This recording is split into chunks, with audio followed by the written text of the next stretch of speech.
आज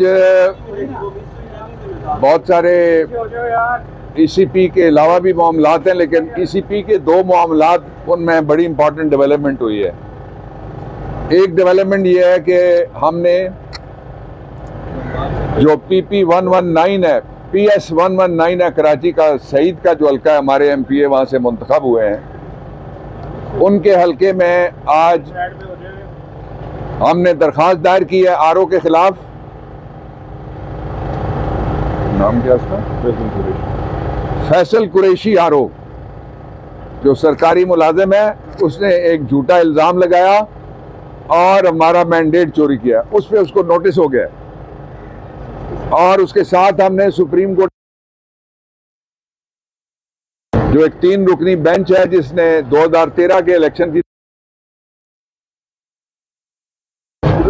और हम जो चोरी शुदा मैंडेट है उसको वापस लेंगे। दूसरा हल्का है हमारा जो पंजाब का PP50, उसमें हाजी अमानुल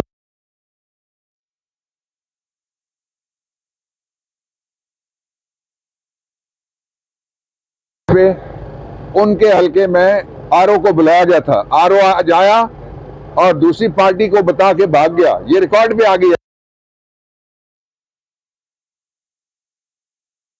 क्या उसका?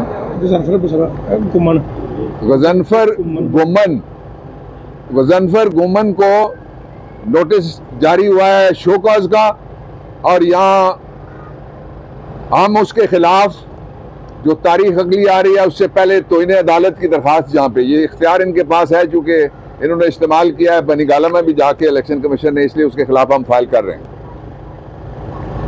और जो दूसरा है 3 बड़े वो फैसले हुए हैं, मैं उनके ऊपर कमेंट करना चाहता हूँ। पहला फैसला ये है कि आइन में लिखा हुआ है कि जिस पार्टी के पास ज्यादा वोट हैं, और वहां लिखा हुआ पार्टी नहीं बल्कि पार्लिमानी पार्टी, और पार्लिमानी पार्टी है हमारी जो सुन्नी काउंसिल, उसमें ये फैसला किया इलेक्शन कमीशन ऑफ पाकिस्तान ने, जो आइन की सरीह खिलाफ वर्जी की है कि हमारे जो बनते हैं मेंबर, खवातीन के भी बनते हैं और हमारे बनते हैं माइनॉरिटी के भी, वो उन्होंने कहा किसी और को दे दो, तो वो आपको क्यों ना दे दिए जाए, इनको क्यों ना दें, इनको क्यों ना दें। उन्होंने एक ऐसा खाता खोल दिया है जिससे पाकिस्तान का आइन खत्म हो गया इस हद तक।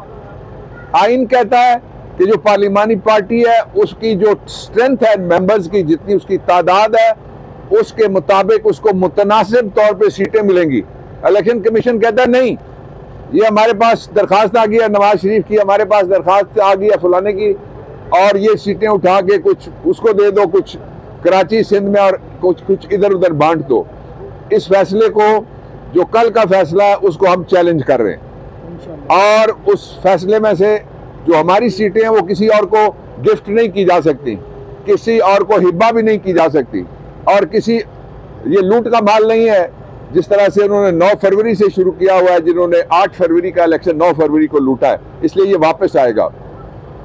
उसके साथ ही जो इंतहाई काबिल मुज़म्मत बात यह है कि जो हमारे जो सदारती उम्मीदवार हैं उनके महमूद खान अचकजई, उनके घर के ऊपर, उनके लोगों के ऊपर क्रैकडाउन शुरू है।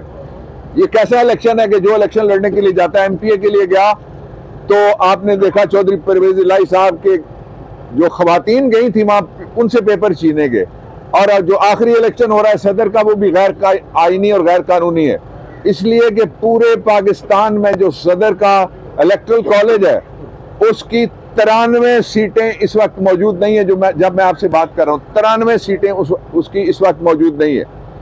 उसके साथ ही जो एक किस तरह से मजाक हो रहा है आइन के साथ कि एक आईनी ओहदेदार जो इस वक्त भी मौजूद हैं सेनेट के अंदर, MPA का इलेक्शन लड़ा, MPA हो गए, दोनों ओहदे पास हैं।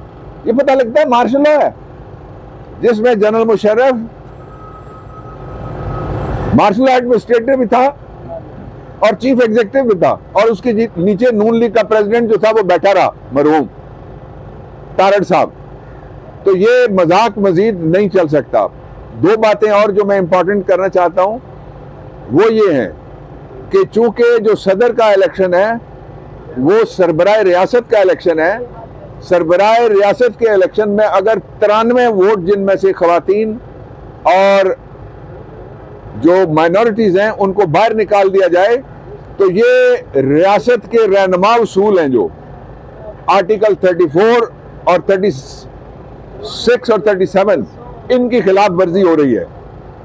मैं ये मुतालबा भी दोहराना चाहता हूं कि जो गैर आईनी तौर पे बैठे रहे 5 हुकूमतों में, वो सारे के सारे जितने भी लोग बैठे रहे गैर आईनी औहदा उन्होंने इस्तेमाल किया, वसाइल इस्तेमाल किए, उनका नाम ECL में डालना चाहिए फौरी तौर पे ताकि कोई भाग ना सके। और ये जो पाकिस्तान के अंदर इस वक्त हालात हैं, माशी तौर पे बेड़ा गर्क कर दिया गया है। जितने महंगा पेट्रोल होने जा रहा है, गरीब आदमी गधा गाड़ी पे बैठने पे मजबूर हो जाएगा और साइकिल चलाने पे मजबूर हो जाएगा। हो सकता है कि वो साइकिल में भरी जाने वाली हवा के ऊपर भी टैक्स लगा दें। अभी IMF के साथ इन्होंने वादा किया कि हम 18% GST लागू कर रहे हैं पेट्रोलियम प्राइसेस पे, और एक महीने में नहीं, एक हफ्ते में नहीं, एक रात में ये तब्दील कर रहे हैं रेट, जिसका सीधा सीधा असर गरीबों पे होता है।